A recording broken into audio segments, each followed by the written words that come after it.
ગુજરાતમાં ઉનાળાની શરૂઆતની સાથે જ ગરમીએ પોતાનો આકરો મિજાજ બતાવવાનું શરૂ કરી દીધું છે।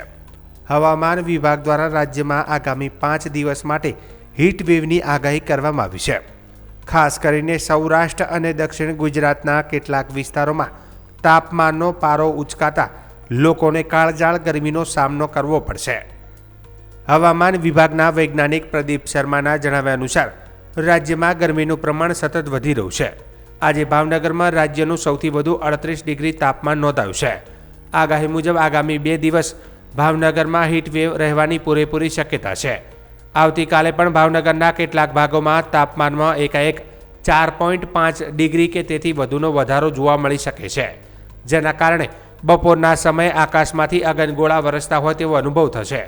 હવામાન વિભાગની સત્તાવાર આગાહી મુજબ 2 દિવસ બાદ રાજ્યના કેટલાક દરિયાકાંઠા અને દક્ષિણ ગુજરાતના વિસ્તારોમાં ગરમીનું પ્રમાણ હજુ વધુ વધશે।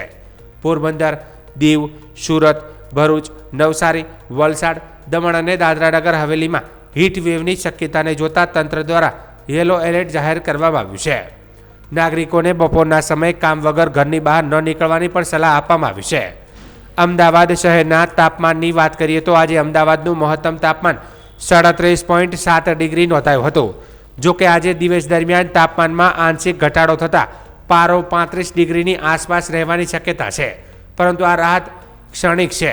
24 કલાક બાદ ફરીથી તાપમાનમાં વધારો નોંધાશે। ખાસ કરીને 8 માર્ચે અમદાવાદમાં રમાનારી T20 વર્લ્ડ કપની મેચના સમયે ક્રિકેટ ચાહકોને કાળઝાળ ગરમીનો અનુભવ થઈ શકે છે। 8 માર્ચે અમદાવાદનું તાપમાન 37 ડિગ્રીની આસપાસ રહેવાની સંભાવના છે। આગામી દિવસોમાં ગરમીનું જોર અકબંધ રહેવાની શક્યતા હોવાથી આરોગ્ય વિભાગ દ્વારા પણ નાગરિકોને હાઇડ્રેટેડ રહેવા, વધુ પ્રવાહી પીવા અને ગરમીથી બચવાના જરૂરી ઉપાયો કરવા માટે अपील કરવામાં આવી છે। जो वर्तमान कंडीशंस है उसके अकॉर्डिंग अभी जो मैक्सिमम टेम्परेचर्स हैं जो अगले 7 दिन में अगर रखें तो ट्रेंड आएगा 2 से 3 degree Celsius gradual rise. Day 1 और डे 2 में ज़्यादा राइज नहीं है, वो एनएलसी में रहेगा। आज हल्का फॉलिंग ट्रेंड है। और जो हीट वेव की बात करें तो हीट वेव हमने डे 1 से डे 5 रखा है। डे 1 डे 2 में सौराष्ट्र में भावनगर डिस्ट्रिक्ट में रखा है आइसोलेटेड पॉकेट्स में, और डे 3 से डे 5 में पोरबंदर, भावनगर, दीव, सौराष्ट्र में, और गुजरात रीजन में भरूच, सूरत, नवसारी, वलसाड, दमन में रखा है। जो कोस्टल विंड्स हैं लोअर लेवल्स पे स्टेट में जो चल रही हैं उत्तर पश्चिम से उत्तरी हवाएं चल रही हैं। कोस्टल में भी उत्तर पश्चिम से उत्तरी हैं दोनों कोस्ट में, और जो स्पीड कोस्टल डिस्ट्रिक्ट्स में रखी है 15 से 20 नॉट दोनों के लिए। और जो सर्वाधिक मैक्सिमम पिछले 24 घंटे में 38.0 डिग्री सेल्सियस भावनगर में आया है। और इसके बाद अहमदाबाद में अगर बात करें तो 37.7 डिग्री सेल्सियस दर्ज किया गया है।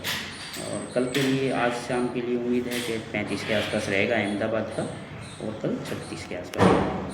मिनिमम की बात करें तो कल 22 डिग्री सेल्सियस के आसपास अहमदाबाद का रहने की उम्मीद है। और जो कोस्टल डिस्ट्रिक्ट्स हैं उनमें हमने हॉट एंड ह्यूमिड वेदर रखा है डे 1 और डे 2 के लिए। तो यही है कि येलो अलर्ट हीट वेव का रखा है। Okay sir.